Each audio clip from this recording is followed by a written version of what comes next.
Okay, my name's Zakashi, guys. We got an interesting video, man. We're going to be tier listing the top 10 units in Dragon Ball Legends that fell off. Now, for this video, I did want to just have like a bunch of units, like even 1% sparking, but I feel like that would make the video incredibly hard and it'd take a lot more time. So, for this video, we're going to stick to high-ranking units, meaning that we're going to be only tier listing LFs and ultras. Alright, so I've got this here, right? And what I'm going to do, I'm going to put them in order one by one, tier listing who I think fell off the hardest in order. So number 1 would be the most, and then 10 would be the least out of the 10 on the list, if that makes sense. So the 1 is the champion of fall-offs, and then the rest decreasing. That should make sense. Hopefully you guys are going to enjoy the video, man. Press the subscribe button, man. We're on this grind to 50k, man. Show some love and support. And let's get into this, man. Let me know if you agree or disagree. Okay, so I think the best way to start would be to actually drag up just 10 units, not in order, but 10 units who I feel fell off and everybody noticed it very fast. So there's a lot of options here, right? And a fall off has to mean they were on at some point. It's not just like they were just bad, you know? Like, it was like, oh, this unit was so menacing, then they vanished. Okay, so I think Blue Bro is definitely coming up. They're definitely coming up. Cooler's seeing some showtime on this list. I'm gonna bring Broly up. Oh, I'm definitely moving up Ultra Super Vegeta. I think that explanation there, people are not gonna like it, but it's real. It's so real. It's so real. Oh, this one is disgusting. Yep, that one has to make it. So we got 5 right now. I think, you know, I'm actually gonna move up 17. And I don't think people are gonna like that one, but I'm just gonna spoil for now. I'm gonna keep him on the lower end. This is a good one. UI Sign is a good one. I can't believe I didn't put him up earlier. That is actually a good one to talk about. This one needs to be studied. Broly needs to be studied. We need to study that one there. I'm gonna bring up Ultra Super Gogeta. I'll talk about it later, but I feel like he can make the list. If we're thinking about it, he can make the list. So 1, 2, 3, 4, 5, 6, 7, 8, 9. I'll try to drag up 2 more. This one is also one that should be studied in the history books. I think that one should definitely be studied. FSK for sure. And I'll drag up 1 more just for like an honorable mention, just in case. This is the one. This is the one. Can't believe I didn't pull him up earlier. But we got Ultra Kalken here. So these are like the 11 that I'm gonna choose from. I'm gonna order them so that I can have a list of units that fell off. Okay, so I'm gonna start with number 1, and I feel like blatantly number 1, if you're not looking at this like me, I feel like I can understand it if you take someone else, but if you're not looking at this, I feel like it's insane. But number 1, I'm going with Cooler. And the reason I'm going with Cooler, because Legends just finished him when they dropped Beast Gohan right after him, man. That was the most disrespectful thing ever. You can't just drop this guy, the strongest in the universe, and then just drop Beast Gohan and make him blue. On top of the fact that this guy thrives off fighting Super Saiyans, but then Beast Gohan's obviously not a Super Saiyan, but he's blue as well, and he was hitting as hard as he... That is insane. I feel like Cooler is king of fall-offs in Dragon Ball Legends. It's just so tough. And not to say that he's not usable at all, but the way he went from just, okay, if you get hit by a strike from him, it's unplayable, to just Beast Gohan food in, it was so disgusting. But yeah, number 1, I got Cooler easily. Now number 2, for the same reasons, is actually Ultra Super Vegeta. Now, people might not like this, but I feel like this is a good one to talk about. These 2 fell off for the exact same reason. Ultra Super Vegeta released for the 3rd anniversary, and he was doing good for a while. But then he just got eclipsed, because this guy is anti-Super Saiyan. He's yellow, he's red. This guy will lock you in on first strike. If Ultra Super Vegeta gets hit, he's getting train wrecked. There's nothing he can do. These 2 literally suffered the same fate. It was like, this guy was bullied, and then this guy got bullied by Beast Gohan, and he's dead ass not to be seen by except a few people that just want to use him because they enjoy Cooler, you know. But yeah, these 2 suffered the same fate. I feel like that's tough. That's my number 2 Ultra Super Vegeta. I might change it though. Now number 3, I've got Dragon Fist. Now, I've never liked this unit. I didn't spend 1 Chrono Crystal on this unit to my memory. Maybe I did, I don't know, but I don't have him. I don't want him. And immediately on his release, I knew that this guy was going to be on life support after the boost finish. And that became the reality. This guy was getting backpacked to hell, and back, then to heaven, and back by Tapion. And it was very apparent, but a lot of people had the copium because they love Dragon Fist. That's natural, right? But this guy is just not good, man. He's not good. He was doing combos, he was able to one-shot people, and now he's just not that guy, man. You have to have this guy 14 stars to even think about having him usable, and even then he's just food to one of the main units in the meta right now, Ultra Gogeta Blue. But even from the 3rd anniversary in part 2, he did not have a long lifespan, man. He did good with Tapion, like getting backpacked by Tapion, but I think that was pretty much it, which is why I'm going at number 3. I think that's a safe spot for him. Alright, number 4, I've got Ultra Super Saiyan Blue Kaioken. Now, the reason I've got this guy is because when he was in his prime with, I believe it was green, yellow, there was nothing you could do to counter that team, because at that time, the meta was almost unplayable unless you had the green, yellow setup. There was no other team that could compete, and obviously the one big unit in the game at that time was Ultra Super Gogeta, being the first summonable Ultra. He's blue, and there's a double green team. You got Sniper Vegeta, the green Super Saiyan Blue Vegeta that got a Zenkai, and then Vados and that guy who's gonna lock your strikes. There's nothing you can do. There's 2 units type advantage. There's healing on that team. There's good defenses. It's actually very, very tough to actually deal with that team. But after that team left the meta, it was done for him. Nowhere to be seen.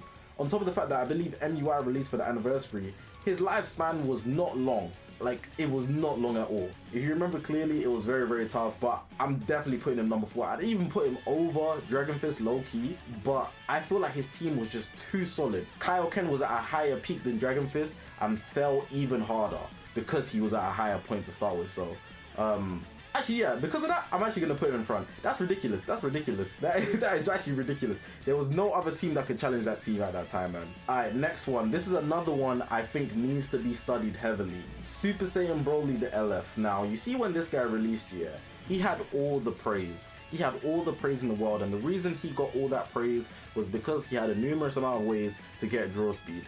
Draw speed glazing was at an all-time high when Broly released, and the way Gogeta Blue got panned by people in the Legends community because he didn't have draw speed was just insanity. But once people discovered that his damage was literally going downhill and the draw speed wasn't enough to make him useful because he wasn't killing fast enough, everyone's glaze just started moving over to Gogeta Blue. Like, oh, this guy's green card's kind of nice. It's a guaranteed kill. And the damage peak that Gogeta Blue hits is more consistent than the damage peak Broly hits. Obviously, if you're a sick player in a once-in-a-lifetime situation, you would actually get Broly's damage up insane. But after that point, people literally pandered away from him and saw how valuable Gogeta Blue was. And this guy just seems forgotten. There's a couple times where people try to bring him back. He got like a plat equip. They gave him he doesn't have a Zenkai yet. He gave him a plat equip. People try to bring him back and it's just not good, man. Even in a couple cases with Super Saiyans, he gets that buff. But really and truly, he's still not keeping up with the fact that Gogeta Blue has his green card, the Mudadana, and it was so apparent, for me at least. I remember making videos about how to use Gogeta Blue properly because people were complaining about how actually good Broly was, but Gogeta Blue wasn't as good, and he needed draw speed. The draw speed glazing was at all-time high. But yeah, this guy is nowhere to be seen, and nobody even talks about him either. So yeah, that's a solid top 5 in my opinion. Let's keep it stepping. Okay, so I've got to pick a number 6, and I think a number 6 I'm gonna go for UI Sign. Now, a lot of people might not be happy with this, yeah, but I remember very clearly that this guy's dodge mechanic had people like in a headlock, and it was me too. Had me in a headlock, bro. The strongest headlock, and I was like, damn, this guy here is actually insane. When I saw his animations, I think it's the most excited I've been for any Dragon Ball Legends reveal. But you see Champa, he was getting one-shotted by Champa.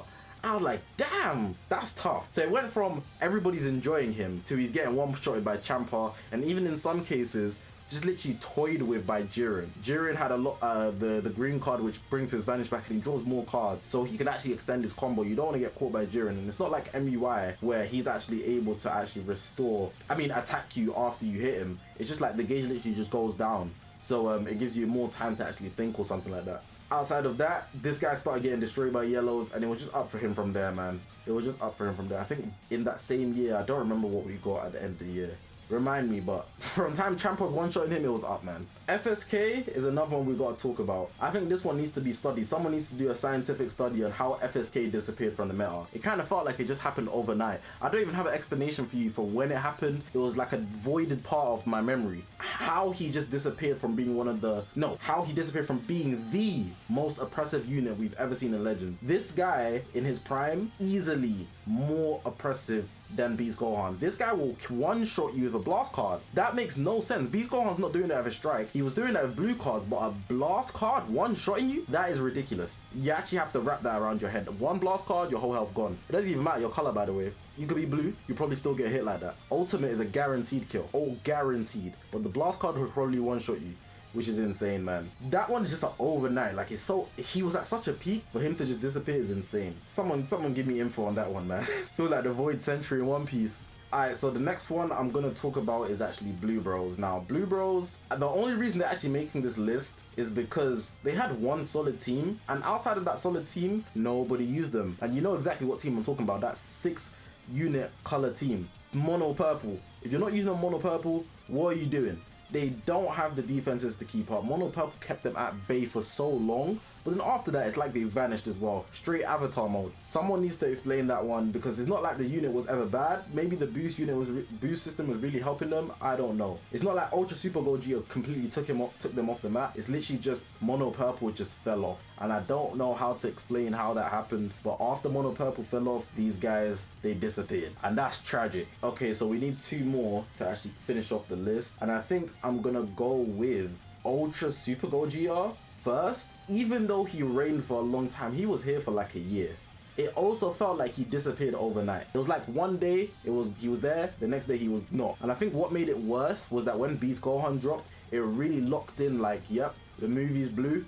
This guy, we don't need him. It's like in Toy Story when the toy gets dropped. I don't want to play with you no more. It was just that. And everybody loved him. Well, a lot of people hated him actually, in fact. But that's because he was so good. But then after that point, it was just like, we don't want to play with you no more. Even from time now, people are saying don't summon on this rerun. That is ridiculous. And that just goes to show how hard he fell, man. He was there for a long time, but when he fell, he did fall hard. And he was replaced by an inevitable unit, Beast Gohan, man. That was so tough. Now, out of these 2, yeah, if I'm gonna play somebody, and I don't think I'd take anybody underneath. If I'm gonna pick somebody, I think I'm going to pick 17.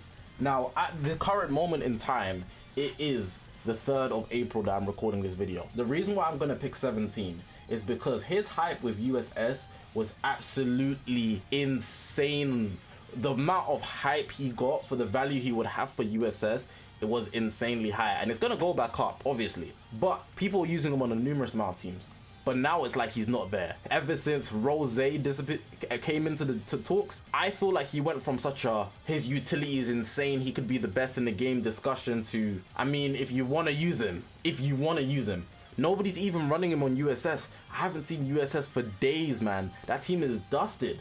And it's not even like the team is, I feel like this guy's hype and potential was so high that putting him on this list isn't ridiculous. He hasn't completely fell off, but for the amount of potential he had, it's like having a prodigy that you expect to do good in whatever sport or career, and they just don't meet the expectation. I think that's what 17 is. He was literally a prodigy that everybody wanted to like see succeed, especially because they didn't give him the reveal, and he literally had USS on his back. But then now it's just all gone. It's effortless. You don't see him around, and even when you do, I guess his endurance factor hangs in. The only reason I wouldn't put Broly instead is simply because I feel like Broly's peak wasn't even that high. From time he released, there was a lot of like debates, like you could just use where is he? You could just use this guy instead. So I don't feel like he was that high. And then everybody else on this list, really and truly, they either got to a high point and just like faded out slowly, or they're still relevant. With some people, they didn't even meet a high point to even add them over anybody here. So it's really a discussion about how high they got and then how high they dropped from.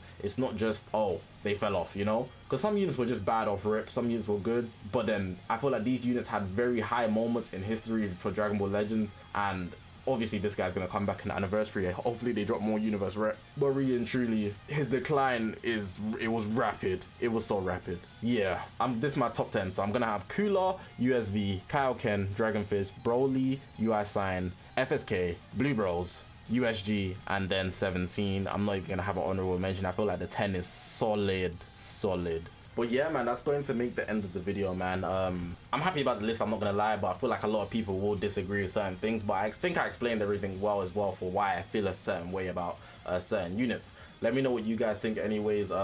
It's actually sad seeing a unit that you like fall off a lot. For me, out of that list, the one I was most sad about, easily Ultra Super Vegito, even though I kept using him, he was still very much in a bad position just because of Cooler. I then obviously second Ultra Super Goji because I'm a fusion guy. But yeah, hopefully you guys did enjoy this video, man. If you haven't already, make sure to press the subscribe button, man. We're on this grind to 50,000 subscribers. But I'm gonna leave the video like that. I appreciate you guys for watching. My name is Zakashi, guys, and I'll see you guys in the next one, man.